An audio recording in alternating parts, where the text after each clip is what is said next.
Oi, galerinha do sétimo ano, tudo bem? Vamos aí para mais uma viagem na história.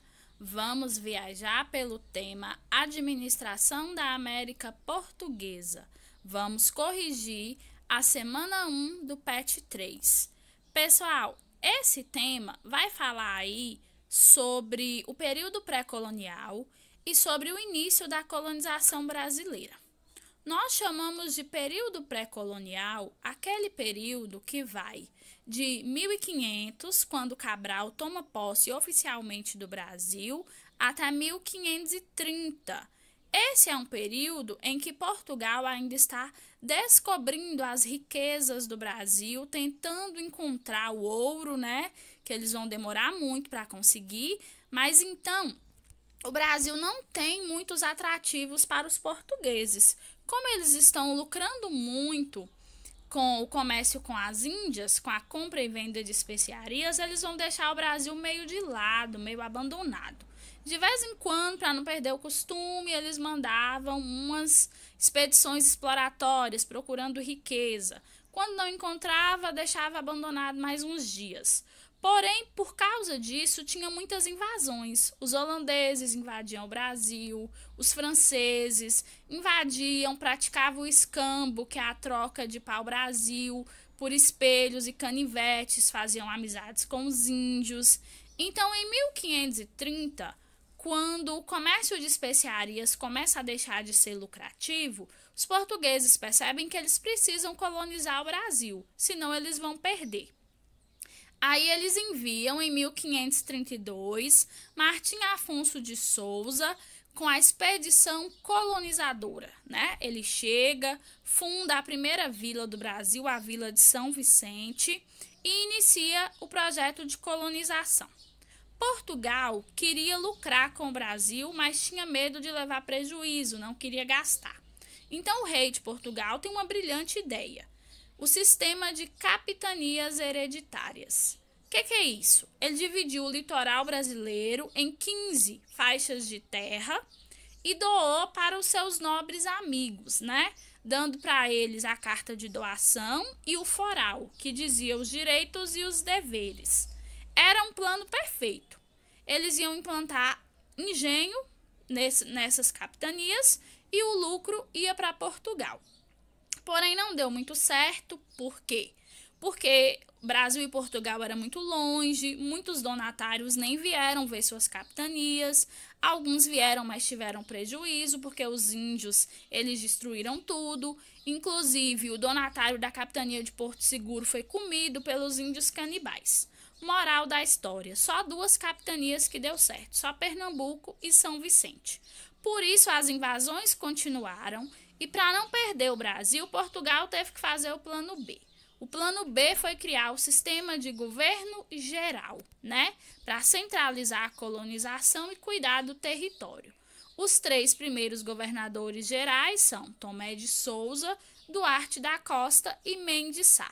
Lembrando que o sistema de governo geral não substituiu o sistema de capitanias hereditárias. Vamos às atividades? 1. Explique por que o período de 1500 a 1530 pode ser chamado de pré-colonial. Pré vem de antes, né? Esse período, que vai da chegada oficial de Cabral até o início efetivo do projeto de colonização, né? Esse período de 30 anos, Portugal deixa o Brasil praticamente abandonado. De vez em quando, Portugal envia algumas expedições colonizadoras para analisar e estudar as riquezas e o potencial da terra. Por isso que é período pré-colonial, é antes da colonização. 2. O que eram as capitanias hereditárias? Foi chamado de capitanias hereditárias a divisão das terras do litoral brasileiro em 14 ou 15 faixas, né, realizadas pela coroa portuguesa em 1534. O objetivo era terceirizar a exploração e a colonização do Brasil. Portugal queria lucrar sem gastar. Essa é a realidade. 3. Explique por que o sistema de capitanias hereditárias não prosperou. Gente, por vários fatores. Primeiro, a distância entre Brasil e Portugal, o medo que os donatários tinham dos indígenas e das feras da terra. Havia muito desinteresse por parte dos nobres portugueses de vir para o Brasil ou de investir no Brasil. Alguns tinham falta de recursos financeiros. Então, por N fatores, só Pernambuco e São Vicente que prosperaram. Mas Portugal lucrou, porque Duas prosperou e eles ganharam a produção sem investir nada, então, de qualquer forma, houve um pequeno lucro para os portugueses. 4. Após o sistema de capitanias hereditárias, Portugal adotou o governo geral. Identifique quais foram esses governos e o que fizeram de importante. A partir de 1549, começou o sistema de governo geral, que, como eu disse, não substituiu as capitanias hereditárias. Foram cerca de 53 governos gerais, governadores gerais no caso, mas nós só temos exemplo aqui de 3.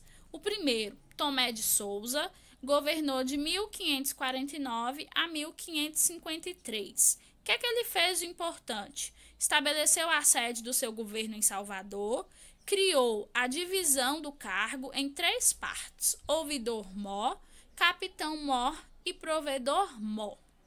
O segundo governador-geral, Duarte da Costa, governou de 1553 a 1558. O que é que ele fez de importante? Travou batalhas contra os indígenas e organizou expedições em busca de metais preciosos, em busca do tão sonhado ouro que os portugueses queriam.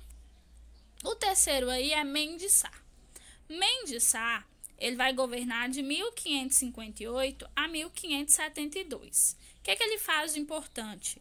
Ele luta contra o estabelecimento de uma colônia francesa no Brasil, a França Antártica. Então, ele vai expulsar os franceses e depois ele vai transferir em 1563 a capital do governo para a região de São Sebastião do Rio de Janeiro. Galerinha, fechamos a nossa correção, finalizamos mais uma viagem na história. Ao corrigir, enviem as fotos das atividades no Conexão Escola. Um abraço, fiquem com Deus e até a próxima!